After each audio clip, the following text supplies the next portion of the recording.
அமித்ஷா வந்து ரொம்ப தெளிவா இருக்காரு. என்டிஏ கூட்டணி ஆட்சின்றது தெளிவா இருக்காரு. இங்க இருக்கிற அதிமுக காரங்க தான் அதை வந்து வித்தியாசமா இல்ல என்டிஏ கூட்டணி ஆட்சிலாம் சொல்றாரு அப்படின்லாம் சொன்னாங்க. அதெல்லாம் கிடையாது. என்டிஏ கூட்டணி ஆட்சி. அதாவது அதிமுக மெஜாரிட்டி பெற்றாலுமே கூட பாஜக அதில் பங்கு பெறும் என்கிற விஷயத்துல தான் பாஜக தெளிவா இருக்காங்க.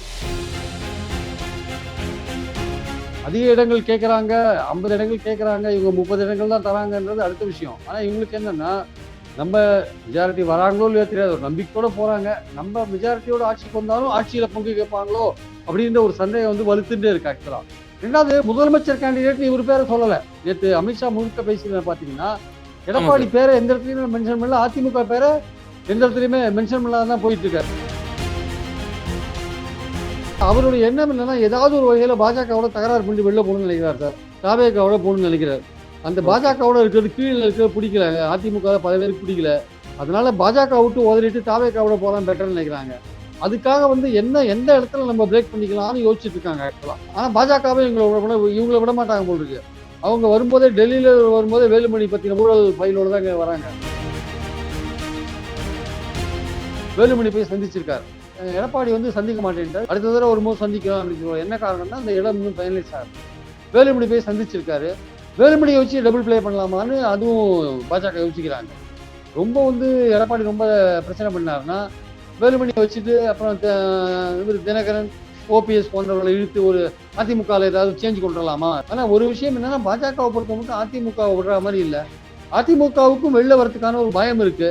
இருந்தாலும் நம்ம கெத்த விடக்கூடாதுன்னு எடப்பாடி ஏதோ ஒரு ஃபைட் பண்றாரு அப்படின்ற லெவல்ல தான் பேச்சு இருக்கிறத நம்ம பார்க்குறோம். அண்ணாமலை என்னன்னா, தினகரனும் ஓபிஎஸும் தாவேக்கால தள்ளி விடுறது அண்ணாமலை பண்ணிட்டு இருக்க வேலை. நிறைய பேர் நினைச்சிட்டு இருக்காங்க அவர் அவங்களை என்டிஏக்கு கூட்டு வரதுக்கு பேசிட்டு இருக்காரு. அது இல்ல, நீங்க என்டிஏக்கு வராதீங்க, எடப்பாடியை நம்ம பழி வாங்கணும், இப்படிதான் பண்ணணும். நீங்க வந்து தாவேக்காவுக்கு போங்க, இல்ல திமுகவோட பேச்சுவார்த்தை திமுகவுக்கும் போலாம். நீங்க இது உங்க சாய்ஸ் தீர்மானிச்சுக்கோங்க. எடப்பாடியை பலப்படுத்துற மாதிரி பண்ணாதீங்க. எடப்பாடியை பலப்படுத்துற மாதிரி பண்ணா 31 நமக்கு பெரிய பிரச்சனை வந்துடும், நம்ம பாலிடிக்ஸ் பண்றதுக்கு அப்படின்னு அண்ணாமலை என்ன நினைக்கிறாரு. 31 தேர்தலில் வந்து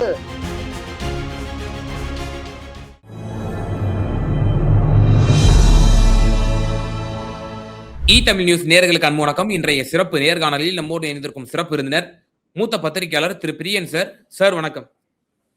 வணக்கம் சார். சார், அமித்ஷா அவர்களுடைய 2 நாள் தமிழக பயணம், அதில் அவர் நேற்றைய தினம் அவர் நிகழ்த்திய அந்த உரை ரொம்ப முக்கியத்துவம் வாய்ந்ததா இருக்கு. மோடி தலைமையிலான என்டிஏ கூட்டணி ஆட்சி தமிழகத்துல மலரும், வரக்கூடிய ஏப்ரல் 26ஆம் தேதி அப்படின்னு சொல்லி மாதத்தையும் சொல்லி தேதியையும் இப்படி குறிப்பிட்டிருக்கிறாரு. இதுவே ஒரு சர்ச்சைக்குரிய ஒரு ஸ்டேட்மெண்டா பார்க்கப்படுது. அதே போல சேலத்துல நடந்த திரு இபிஎஸ் அவர்களுடைய அந்த நிகழ்ச்சியிலையும் கூட இபிஎஸ் அவர்கள் என்ன சொன்னாரு, எந்த கொம்பனாலும் அஇஅதிமுக தனிப்பெரும் ஆட்சியாக வருவதை யாராலும் தடுக்க முடியாது அப்படின்ற மாதிரி அவரு சொல்லியிருக்கிறாரு. சோ என்ன நடந்துட்டு இருக்கு சார்?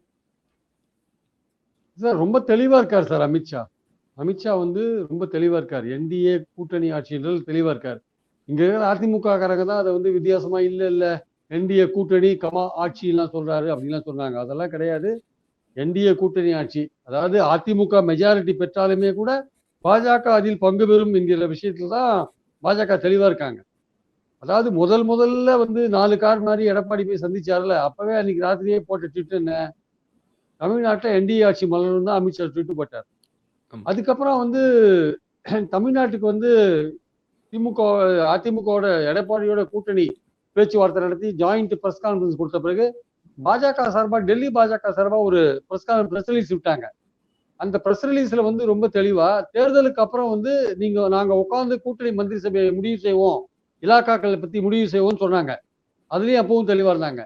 அப்புறம் அமித்ஷா எப்பப்ப இதை பத்தி எல்லாம் தமிழ்நாட்டை பத்தி பேசுறாரோ அப்பெல்லாம் என்டிஏ ஆட்சி மலரும்னு தந்தி டிவிக்கு பேட்டி கொடுத்தார். அப்புறம் இந்தியன் எக்ஸ்பிரஸுக்கு பேட்டி கொடுத்தார். பல ஆங்கில ஏஜென்சிஸ்க்கெல்லாம், நியூஸ் ஏஜென்சிஸ்லாம் பேட்டி கொடுத்தார்.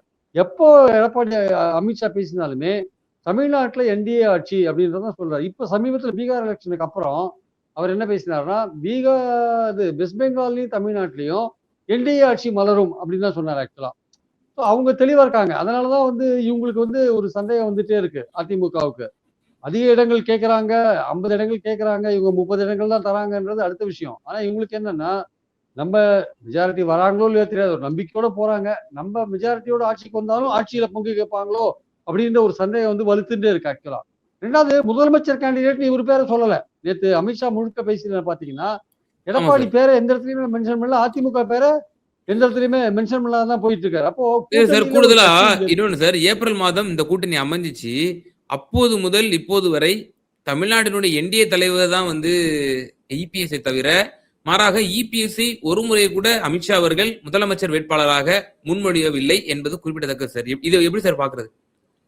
இல்ல அவங்க தெளிவா இருக்காங்க சார். அவங்க என்டிஏவை பொறுத்த மட்டும் அவங்க சிஎம் கேண்டிடேட்டா யாரையுமே முன்னாடி அனௌன்ஸ் பண்றது இல்லைன்னு ஒரு பாலிசி வச்சிருக்காங்க. அதான் எல்லாருக்கும் தெரியும். இப்போ பீகார்ல கூட நிதிஷ்குமார் பேரை கடைசி நேரத்துல மோடி தான் சொன்னார் ஆக்சுவலா. ஒரு கூட்டணியா வந்து அவங்க சொல்லல ஆக்சுவலா. மோடி தான் சொன்னாரு. அதே மாதிரி மும்பைல இருந்து மகாராஷ்டிரால தேவேந்திர பட்னாவிஸ் தெரியும். ஆனா சொல்லல, அனௌன்ஸ் பண்ணல. அதே மாதிரி டெல்லியில அனௌன்ஸ் பண்ண ரேகா சர்மாவை கொண்டாந்தாங்க, அனௌன்ஸ் பண்ணல. ஸோ இந்த மாதிரி பாத்தீங்கன்னா ஹரியானால பாத்தீங்கன்னா மத்திய பிரதேசல பாத்தீங்கன்னா அனௌன்ஸ் பண்ணிட்டா கொண்டாடுறாங்க. இல்ல, அது வந்து இப்ப சௌகான் மாதிரி ஆளுங்க போட்டி போடும்போது சௌகான் போன தடவை சிஎம் இருந்தார், இந்த தடவை வருவார் அப்படின்னு ஒரு எதிர்பார்ப்பு இருக்குமே தவிர பாஜக எந்த இடத்துலயுமே இவர் தான் சீஃப் மினிஸ்டர் அப்படின்னு சொல்றதே கிடையாது. யாரா புது ஆளுங்களை கொண்டு போடுறாங்க. சில போது வந்து அங்க இருக்கிறவங்க ஓரளவுக்கு யூகிக்கக்கூடிய அளவுக்கு ஒரு ஆளை செலக்ட் பண்ணி வைக்கலாமே தவிர அதை தான் அவங்க போடுவாங்க, அவரை தான் போடுவாங்கன்னு சொல்ல முடியாது.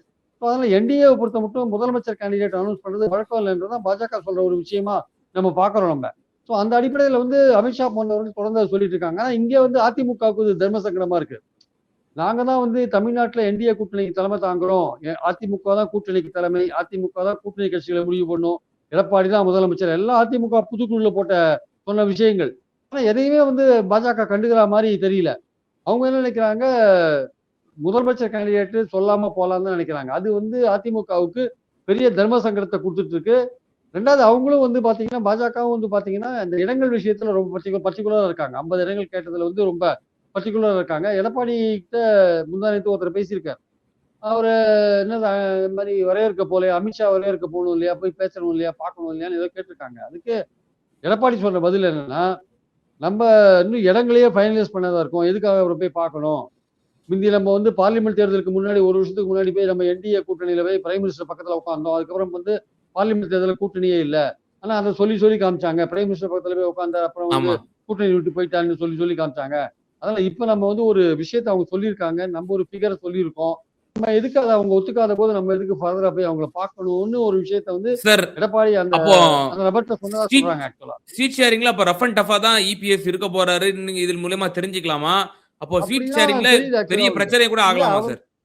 இல்ல அவருடைய எண்ணம் என்னன்னா ஏதாவது ஒரு வகையில பாஜகவோட தகராறு பண்ணிட்டு வெளில போகணும்னு நினைக்கிறார் சார். தாவேகாவோட போகணும்னு நினைக்கிறார். அந்த ஓகே. பாஜகவோட இருக்கிறது கீழ இருக்கிறது பிடிக்கல. அதிமுக பல பேருக்கு பிடிக்கல. கீழ இருக்கிற ஒன்றியம், வட்டம், மாவட்டம் இதெல்லாம் லெவல்ல சார் அவங்க கூட தான் நமக்கு தோல்வி நிச்சயம்னு நினைக்கிறாங்க.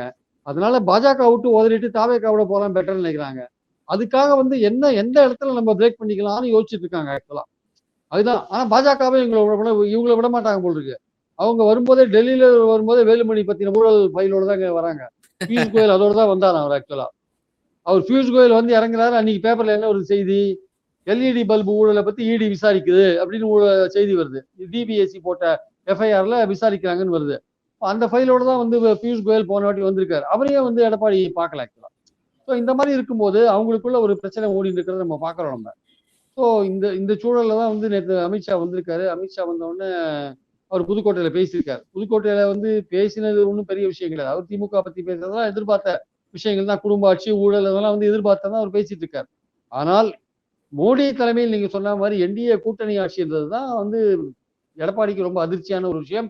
அது உடனே சேலத்துல எதிரொலிக்குது. ஏதாவது கும்பகோணத்துல மழை பெஞ்சா வந்து குற்றாலத்துல இடி இடிச்சா கும்பகோணத்துல மழை பெய்யுன்ற மாதிரி இது புதுக்கோட்டையில அமித்ஷா சொன்னது அங்க சேலத்துல எதிரொலிக்குது. அவர் என்ன சொல்றாரு, எந்த கொம்பனாலும் நீங்க சொன்ன மாதிரி அதிமுக தனித்து ஆட்சி அமைப்பதை தடுக்க முடியாதுன்னு அவர் சொல்றாரு.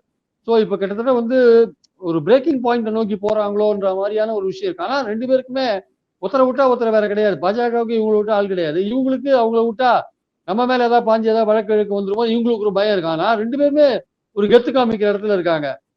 நீயா நான் அந்த போட்டியில 2 பேரும் போயிட்டு இருக்காங்க. கடைசியில் அது எப்படி முடியும் அப்படின்னு சொல்ல முடியாது. நேற்று வந்து அமித்ஷா முன்னாடியே தமிழிசை என்ன பேசுறாங்கன்னா, தமிழ்நாட்டுல வந்து இலைகள் துளிர்க்கிறதோ இல்லையோ தாமரை மலரும் அப்படின்றாங்க.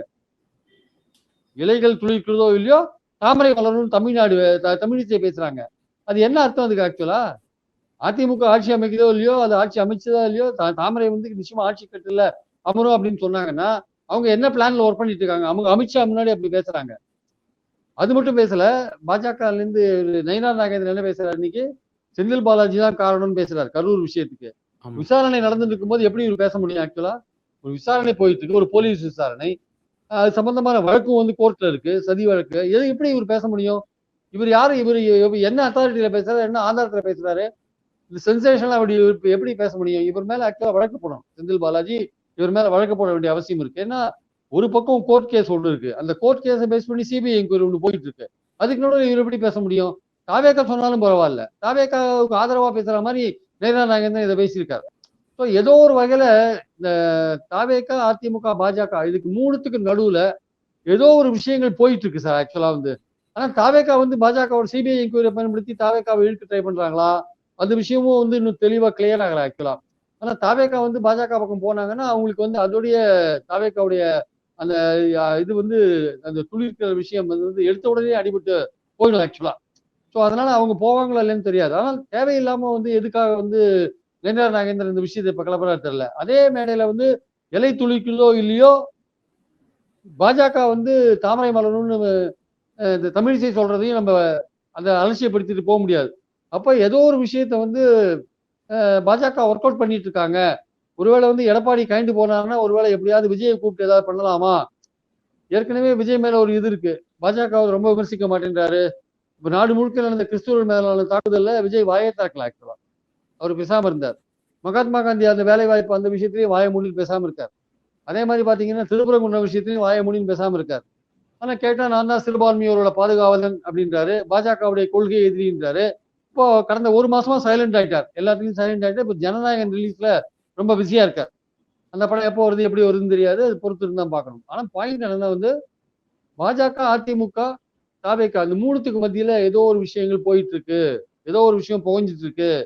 அதுல வந்து அதிமுக வெளியில வந்து வந்துருமா? வந்து தாவேகாவோட கூட்டணி அமைக்குமா? இல்ல அதிமுகவை கழட்டி விட்டு பாஜக ஏதாவது தாவேகாவோட அண்டர்ஸ்டாண்டிங் போகுமா? இந்த மாதிரி பல விஷயங்கள் இருக்கு. அப்ப தாவேகா எப்படி இதுல டீல் பண்ண போகுது? தாவேகா வந்து அதிமுகவோட பாஜக இல்லாத அதிமுகவோட போனா கூட ஓரளவுக்கு திமுகவுக்கு டஃப் கொடுக்க வாய்ப்பு இருக்கு. அதே சமயம் தாவேகா பாஜகவோட போனாங்கன்னா தமிழ்நாட்டுல அது எடுத்த உடனே தாவேகா அடிபடுறதுக்கான வாய்ப்புகள் இருக்கு. அதனால எப்படி அது பண்ண போறாருன்னு நமக்கு தெரியாது. ஸோ இதுக்கு பின்னாடி நேத்து நடந்த அமித்ஷா பின்னாடி இன்னைக்கு வந்து வேலுமணி போய் சந்திச்சிருக்காரு. எடப்பாடி வந்து சந்திக்க மாட்டேன்ட்டாரு. வேலுமணி போய் சந்திக்க மாட்டேன்னு சொல்லல. அடுத்த தடவை ஒரு முறை சந்திக்கலாம் அப்படின்னு சொல்லுவாங்க. என்ன காரணம்னா அந்த இடம் இன்னும் ஃபைனலைஸ் ஆகல. வேலுமணி போய் சந்திச்சிருக்காரு. வேலுமணியை வச்சு டபுள் பிளே பண்ணலாமான்னு அதுவும் பாஜக யோசிக்கிறாங்க. ரொம்ப வந்து எடப்பாடி ரொம்ப பிரச்சனை பண்ணாருன்னா வேலுமணியை வச்சுட்டு அப்புறம் இவர் தினகரன், ஓபிஎஸ் போன்றவர்களை இழுத்து ஒரு அதிமுகவில் ஏதாவது சேஞ்ச் கொண்டு வரலாமா? 2017 இருந்து பாத்தீங்கன்னா அதிமுகவுக்குள்ள இருக்கிற பல விஷயங்களை பாஜக தான் வந்து ஆட்டி வைக்கிறாங்க பாக்குறோம் நம்ம. ஸோ அதனால வேலுமணியை வச்சு ஏதாவது கேம் பிளே பண்ணலாமான்னு அது ஒரு பக்கம் வந்து பாஜகவோட ஐடியா ஓடிட்டு இருக்கு. ஸோ இது மாதிரி ஒரு குழப்பமான சூழல் இருக்கிறதுனால எது எப்படி எந்த பக்கம் மூவ் ஆகுன்றது ஒரு விஷயம் ரொம்ப குழப்பமா இருக்கிறதுனால எல்லாமே மார்கழி மாசம்ன்றதுனால எல்லாம் ஒத்தி போட்டுட்டு தை பிறந்தால் வழி பிறக்குன்ற அளவுக்கு எல்லா கட்சிகளும் அப்படியே தங்களுடைய அந்த விஷயத்தை மர்மமா மூடி வச்சுட்டே இருக்காங்க. தை பிறந்தால் வந்து எல்லாம் ஒவ்வொன்றா ரிலீஸ் ஆகும். யார் யார் எங்கெங்க போறா என்னென்ன பொசிஷன்ல இருக்காங்கன்னு அப்பதான் தெளிவாகும். ஆனா ஒரு விஷயம் என்னன்னா பாஜகவை பொறுத்த மட்டும் அதிமுகவை விடுற மாதிரி இல்ல. அதிமுகவுக்கும் வெளில வரதுக்கான ஒரு பயம் இருக்கு. இருந்தாலும் நம்ம கெத்த விடக்கூடாதுன்னு எடப்பாடி ஏதோ ஒரு ஃபைட் பண்றாரு அப்படின்ற லெவல்ல தான் பேச்சு இருக்கிறத நம்ம பாக்குறோம் நம்ம ஆக்சுவலா. சார், இப்போ 2 நாட்களாக நீங்க சொன்னது போல எஸ்பி வேலுமணி மற்றும் திரு அமித்ஷா வந்து தனியார் ஹோட்டல்ல சில மணி நேரங்கள் வந்து ஆலோசனையில ஈடுபட்டிருக்கிறாங்க. குறிப்பா செய்திகள் நம்ம பார்க்கிறோம். சீட் ஷேரிங் சம்பந்தமாக தான் வந்து பேசப்பட்டது அப்படின்ற ஒரு விஷயமும் சொல்லப்படுது. ஸோ பாஜக எப்படி வந்து இத அணுகும்? சீட் ஷேரிங்ல வந்து அவங்க ஏற்கனவே 60 தொகுதிகள் கேட்கறாங்க, 70 தொகுதிகள் கேட்கறாங்க அப்படின்ற மாதிரி சொல்லப்பட்டது. ஆனால் இபிஎஸ் ரஃப் அண்ட் டஃப்பா இருப்பாரு. Take it or leave it offer தான் குடுப்பாரு. அவர் வந்து கடந்த முறைய விட ஒரு 1, 2 சீட் வேணா கூட குடுக்கலாம். அப்படிலாம் ஒரேடியா பல்க்கா குடுத்துற மாட்டாரு அப்படின்னு சொல்லப்படுது. இது என்ன என்ன கணக்கு இருக்கும் சார் இதுல? இல்ல ஒரு கணக்கும் இல்ல சார். அவங்க வந்து அந்த பாராளுமன்ற தேர்தல்ல சட்டமன்ற தொகுதிகள் மீதும் அதிமுக, பாஜக வாங்கின ஓட்ட பாக்குறாங்க சார். பாஜக எந்தெந்த இடத்துல அதிகமா வாங்கியிருக்கோ ஒரு 77 தொகுதிகள் ஒன்றும் சொல்றாங்க. அதிமுகவோட அதிகமா வாங்கின இடங்கள். ஸோ அந்த தொகுதிகள் எல்லாம் வந்து எங்களுக்கு கொடுங்க அப்படின்ற மாதிரி அவங்க முதல்ல ஆரம்பிச்சாங்க. அல்டிமேட்டா அவங்க வந்து 50 வந்து தெளிவா நிக்கிறாங்க அவங்க. ஆனா அந்த 50 வந்து இவர் கொடுக்க ரெடியா இல்ல. அது பாராளுமன்ற தேர்தல் வேற, சட்டமன்ற தேர்தல் வேறன்னு இவர் ஒரு விஷயத்த சொல்றாரு. 30 வரையும் இவருக்கு அவங்க ஆஃபர் பண்றாங்க. 30 வரையும் ஆஃபர் பண்றாங்க. அதுதான் இன்னைக்கு வேலுமணி மூலமா 30 வரையும் ஆஃபர் பண்ணியிருக்கிறதா சொல்றாங்க. அது அமித்ஷா வந்து பியூஷ் கோயலும் இப்போ இருக்கிறதுனால அமித்ஷா என்ன சொல்றாரு, நாங்க வந்துட்டு யோசிச்சு முடிவு பண்றோம்.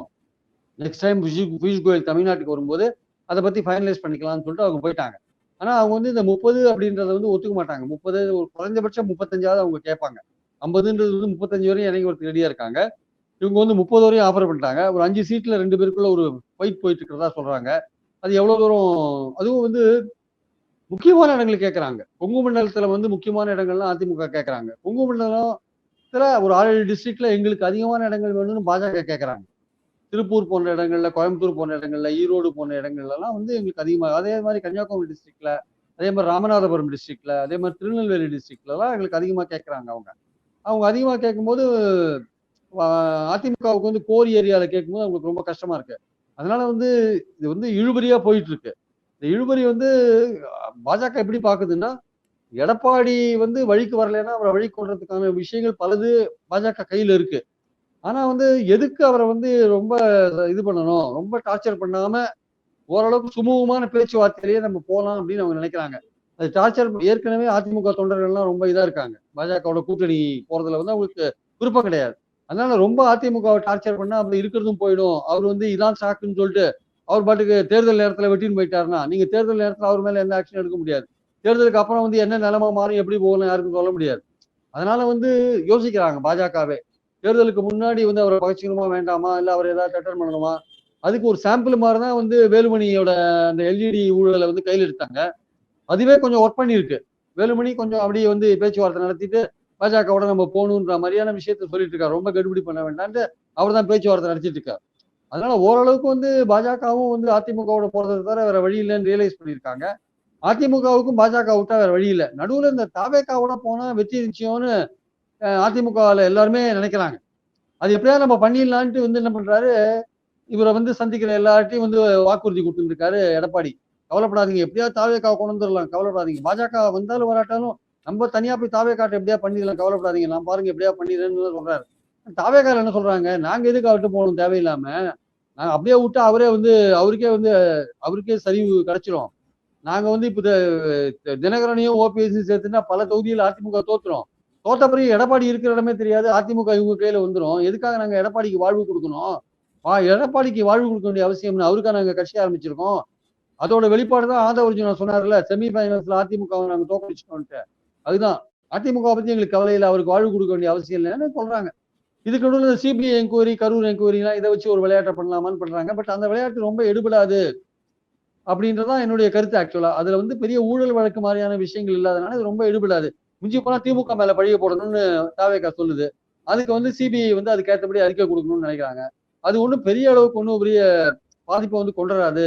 அது நடக்குதோ நடக்கலையோ வந்து தாவேக்கா தான் வந்து கூட்டத்தை சரியா அரேஞ்ச் பண்ணல அப்படின்னு ஒரு சிபிஐ அறிக்கை கொடுத்தா தாவேக்காவுக்கு பாதிப்பு உண்டாகும்னா, தாவேக்கால பாதிப்புக்கு உள்ளானவங்களே வந்து பிஜேபி நாடியே நிக்கிறாங்க அவங்க. அதனால அது ஒன்றும் பெரிய விஷயம் இல்லைன்னு தாவேக்கா நினைக்கிறாங்க.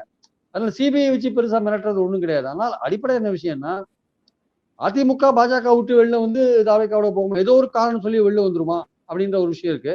பாஜக வந்து எப்படியாவது அதிமுக வெளியில விடக்கூடாதுன்றது தெளிவா இருக்காங்க. அதே சமயம் தாவேக்கா வருமானு ஒரு தூண்டில போட்டு பாக்குறாங்க.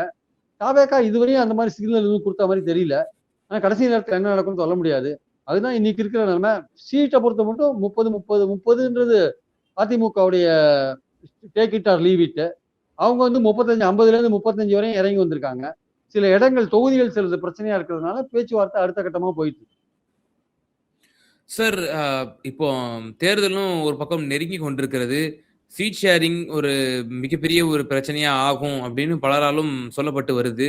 இப்போ இன்னமும் இபிஎஸ் அவர்கள் எப்படி வந்து விஜய் அவர் வந்து நினைச்சிட்டு இருக்காரு, அவர் வந்துருவாரு நம்ம கூட்டணிக்கு அப்படின்னு சொல்லி.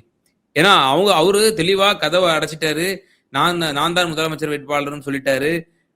இன்னும் போனா செங்கோட்டையன் போன்றவர்கள்லாம் அவருடன் உடன் இருக்கிறாங்க. இப்போ அங்க போவாங்களாங்கிற ஒரு நெருடல் இருக்கு. இருந்தாலும் எப்படி இத கருத்துல வச்சிட்டு இருக்காரு திரு இபிஎஸ்? அதாவது இது எல்லாத்துக்குமே ஒரே பதில் தான். அரசியல்ல எந்த நேரத்துல எது நடக்கும் தெரியாது. அரசியல்ல 24 மணி நேரத்துல பலவிதமான அதிரடி மாற்றங்கள் நடக்கும். திமுகவை தோற்கடிக்கிறதுக்கு வேற வழியே கிடையாதுன்னு தாவேகால ரியலைஸ் பண்ணிட்டாங்கன்னா, இல்ல அதிமுக ரியலைஸ் பண்ணிட்டாங்கன்னா, நம்ம தனியா இருந்தா ஓட்டு தான் பிரியும். நம்ம இது மாதிரி பிரிஞ்சிருந்தா 2016 எப்படி ஜெயலலிதா வின் பண்ணாங்களோ அந்த மாதிரி ஸ்டாலின் அவர்கள் வெற்றி பெறதுக்கான வாய்ப்புகள் இருக்கு. அதனால நம்ம ஒண்ணு சேரணும் அப்படின்ற விஷயத்த வந்து பல பேர் வந்து அது எடப்பாடியும் சொல்றாங்க, விஜய்கிட்டையும் சொல்றாங்க. ஆனால் விஜயை பொறுத்தமட்டும் அவர் ரொம்ப தெளிவா இருக்காரு. நீங்க சொன்ன மாதிரி கூட்டணி கிடையவே கிடையாது. 2வது எடப்பாடிக்கு லைஃப் குடுக்கறதுக்கு நாங்க ஏன் லைஃப் குடுக்கணும் எடப்பாடிக்கு அரசியல் லைஃப்? அவர் வந்து விட்டா தானா சரிவை சந்திப்பாரு. அவருக்கு எதுக்கு லைஃப் குடுத்து அவரை தூக்கி நிறுத்தணும்? அப்புறம் அவர் எங்களுக்கே எதிரியா இருப்பாரு. அப்புறம் அவரையும் நாங்க ஒரு எதிரியா கருதி நாங்க போராட வேண்டியிருக்கும். அவர் தானா வந்து விழுந்து போறவரை எதுக்கு நாங்க தூக்கி நிறுத்தணும் அப்படின்ற பாயிண்ட் அங்க இருக்கு. இவர் வந்து என்ன பண்றாரு? எடப்பாடி என்ன பண்றாரு? வர அதிமுக ஆட்களுக்கெல்லாம் நம்பிக்கை குடுக்குற மாதிரி வந்து அவங்க ஒரு ஃபால்ஸ் ஹோப் குடுக்குறாரு. எப்படியாவது தாவேக்கா நம்ம கிட்ட வந்துரும்ன்ட்டு.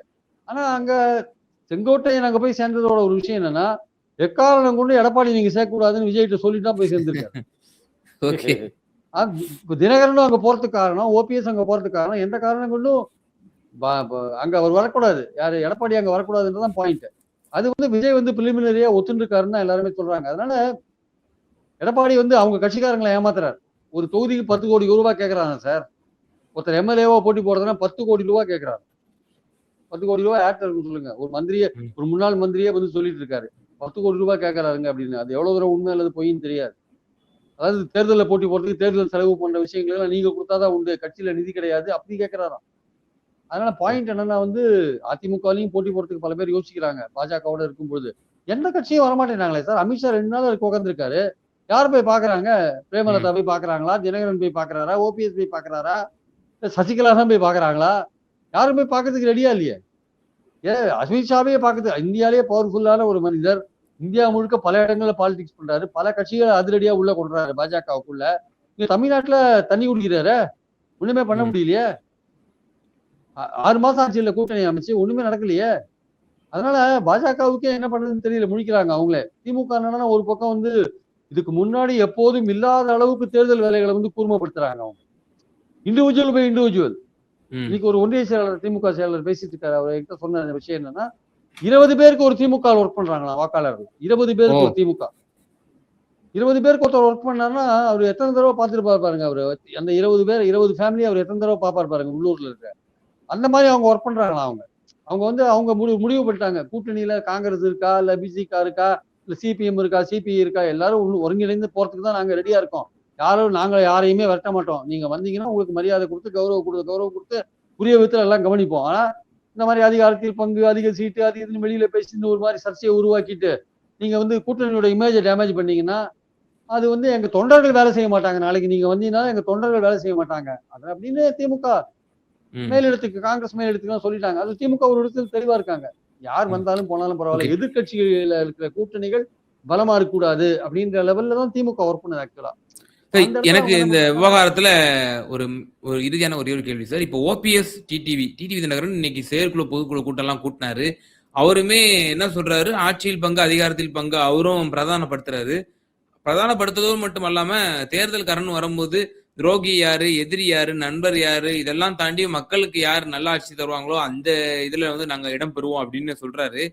சோ அவர் என்ன முடிவு எடுக்க போறாருன்னு நமக்கு தெரியல. பன்னீர்செல்வம் அவருடைய தன்னோட ஆதரவாளர்களோடு அவர் என்ன முடிவு எடுக்க போறாருன்னு தெரியல.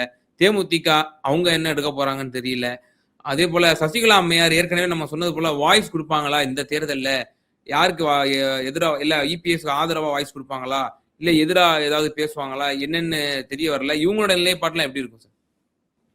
சார் தினகரன் ரொம்ப தெளிவா இருக்காரு சார். எடப்பாடி எந்த விதத்திலும் ஏற்றம் பெறக்கூடாது. அதே மாதிரி பாஜக இருக்கிற அண்ணாமலையும் தெளிவா இருக்காரு. எடப்பாடிக்கு இந்த எலெக்ஷன்ஸ்ல எந்த விதமான ஏற்றமும் வரக்கூடாது. அவர் பொலிட்டிக்கலா வந்து பவர்ஃபுல்லா வரக்கூடாது அப்படின்னு தெளிவா இருக்காரு. அதுக்கு ஏற்ற வேலையா அண்ணாமலை என்னன்னா தினகரனும் ஓபிஎஸும் தாவேக்கால தள்ளி விடுறது அண்ணாமலை பண்ணிட்டு இருக்க வேலை. நிறைய பேர் நினைச்சிட்டு இருக்காங்க அவர் அவங்களை என்டிஏக்கு கூட்டு வரதுக்கு பேசிட்டு இருக்காரு. அது இல்ல. நீங்க என்டிஏக்கு வராதீங்க, எடப்பாடியை நம்ம பழி வாங்கணும், இப்படிதான் பண்ணணும். நீங்க வந்து தாவேக்காவுக்கு போங்க, இல்ல திமுகவோட பேச்சுவார்த்தை திமுகவுக்கும் போலாம். நீங்க இது உங்க சாய்ஸ் தீர்மானிச்சுக்கோங்க. எடப்பாடியை பலப்படுத்துற மாதிரி பண்ணாதீங்க. எடப்பாடியை பலப்படுத்துற மாதிரி பண்ணா 31 நமக்கு பெரிய பிரச்சனை வந்துடும் நம்ம பாலிடிக்ஸ் பண்றதுக்கு அப்படின்னு அண்ணாமலை என்ன நினைக்கிறாரு. 31 தேர்தலில் வந்து திமுக உதயநிதி வந்துருவாரு, நம்ம இருக்கலாம், தினகரன் இருப்பாரு, இந்த மாதிரி பாலிடிக்ஸ் பண்றதுக்கு ஈஸியா இருக்கும் அப்படின்னு விஜய் இருப்பாரு, அது பாலிடிக்ஸ் பண்றதுக்கு ஈஸியா இருக்கும்னு அண்ணாமலை என்ன பண்றாரு, எடப்பாடி இந்த எலெக்ஷனோட அவருக்கு வந்து ஒரு மாதிரி முடிவு கட்டணும், அவரோட அரசியல முடிவு கட்டணுன்ற மாதிரி அவர் ஒரு வேலை செய்றார். தேமுதிக வந்து அவங்களும் திமுக தட்டின்னு தான் இருக்காங்க. அவங்களுக்கு வந்து திமுகல வந்து அது இடங்கள் அதிகமா கிடைக்காது. ஆனா கிடைக்கிற இடங்கள்ல வின் பண்றதுக்கான வாய்ப்பு இருக்கு. அதிமுகல வந்து இடங்களும் அதிகமா கிடைக்காது, வின் பண்றதுக்கான வாய்ப்பும் குறைவா இருக்கு. ராஜ்யசபா சீட் 2 பேருமே குடுக்குற மாரி இருக்காங்க. அதனால அவங்க வந்து எடை போட்டு பார்த்துட்டு இருக்காங்க. எது பெஸ்ட் அப்படின்ற மாரி. அவங்க கடைசி நேரத்துல அவங்க டிசைட் பண்ணுவாங்க. எல்லாமே இந்த மார்கழி மாசம் தான் போடணும்ட்டு தான் காத்துட்டு இருக்காங்க. அதனால அதே மாரி தினகரன் வந்து ரொம்ப தெளிவா எடப்பாடி ஏத்தம் பெறக்கூடாதுன்னு நினைக்கிறாரு. அவர் வந்து தாவேகா கதவ தட்டின்னு இருக்காரு. கிட்டத்தட்ட திமுக கதவையும் தட்டின்னு இருக்காரு. அவங்க என்ன சொல்றாங்க, அதான் ஓபிஎஸ் சொன்ன ஒரு வார்த்தை தான் முக்கியம். அதாவது அண்ணா பேர்ல ஆரம்பிச்ச கட்சி தான் இது மாரி வலிமையற்று போயிடுச்சு.